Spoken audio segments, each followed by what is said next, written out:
অনেকদিন ধরেই প্ল্যান ছিল বিষখালী আর খাগদনের যে স্নিগ্ধ মোহনা সেখানে ভেসে ভেসে ইফতার করব। সেই মাহেন্দ্রক্ষণ আজকে এসে গেছে। আমি এবং আমার বন্ধুরা, বুড়া বন্ধুরা, আমরা সবাই এসে গেছি বরগুনা লঞ্চ ঘাটে। এখান থেকে আমরা আমাদের এই জলযান করে রওনা করব। টোটাল সময়টা আমাদের সাথেই আপনারা থাকুন। আমরা সবাই কোথায় যাচ্ছি? আমরা সবাই খাগদন এবং বিষখালীর যে স্নিগ্ধ জলমোহনায় সেখানে ইফতার করতে যাচ্ছি। দুর্দান্ত পরিবেশ। এখানে আমরা সবাই আছি। পিছনে শাহালি এবং আরিফ রহমান আছে, যারা ব্যস্ত আছে ইফতার বানানো নিয়ে। খাগদন নদীর বুক চিরে আমাদের ট্রলার এগিয়ে যাচ্ছে। আমরা আমাদের কাঙ্ক্ষিত গন্তব্যে যাচ্ছি, যেখানে আমরা ইফতার করব। এখানে কারা আছে? বন্ধুরা সবাই আছে। এই যে রাসেল অলওয়েজ অস্থির, ওই লোকটা আছে, আরিফিন আছে।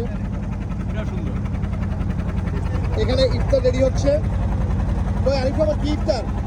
হ্যাঁ শালি কি কি মধু মধু মধু মধু মধু মধু এই জুয়েলটা আছে আমাদের মুরব্বি, আমাদের সাথে যাচ্ছে। আর আপনাদের আমরা এখন খাগদন নদীর সবচেয়ে সুন্দর অংশ দিয়ে যাচ্ছি। আমরা একদম আমাদের সেই যে স্নিগ্ধ জলমোহনার কাছাকাছি। এটা হচ্ছে খাগদন নদী, আর ওই দূরে দেখা যাচ্ছে বিষখালী নদী। আমরা ওখানে গিয়ে কোনো একটা জায়গায় বোটটা রেখে ওখানে আমরা ইফতার করবো। এই যে আমি দেখাচ্ছি ইফতারের খাবার দাবার সব রেডি। এখানে একদম ক্যাপসা স্টাইলে বিরিয়ানি রান্না করা হয়েছে, এই এক প্লেট। আর এদিকে ইফতারিতে রয়েছে, সবাই অধীর আগ্রহে অপেক্ষা করছে ইফতারের জন্য। কিন্তু পরিবেশটা একটু দেখেন, চারদিকে তাকিয়ে কি দুর্দান্ত। প্রকৃতির মাঝে প্রকৃতির মুখে চলে আসছে, প্রকৃতির মুখে। হ্যাঁ, ওটা প্রকৃতির মুখে চলে আসছে।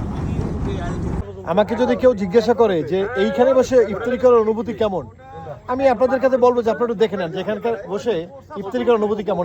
এদিকে হচ্ছে এই ম্যানগ্রোভ ফরেস্ট, এদিকে ইফতার, এই হচ্ছে আমাদের খাগদন নদী, এই হচ্ছে বিষখালী নদী।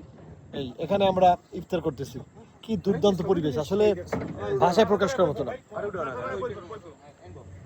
এই প্রিন্স আছে, যার শালার বিয়া, সে বিয়ে রেখেও সে চলে আসছে আমাদের এখানে ইফতার করার জন্য। ভাই মনে হইতেছে আমরা সুন্দরবনে আসছি ইফতার করতে। সেরকমই একটা অনুভূতি, সেরকমই একটা অনুভূতি, এরকম ফিল হইতেছে, সেরকমই একটা অনুভূতি। আমরা দুইটা বাঘও দেখছি, সব আছে, বাঘও দেখছে। ইফতার শেষ, আমরা এখন বরগুনা চলে যাব। দুর্দান্ত একটা পরিবেশে আমরা সবাই মিলে ইফতার করলাম।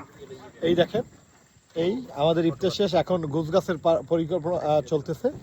আর আরেকটা জিনিস এখানে জানিয়ে রাখি যে আমরা আজকের যে বোটটা চলে এসেছি, জাফর ভাইয়ের বোট। বরগুনা আসলে এটাই ফ্লেক্সিবল একটা বোট, যেটা আপনি ছোটোখাটো পিকনিক বা যে কোনো জায়গায় ঘোরাফেরার কাজে ব্যবহার করতে পারেন।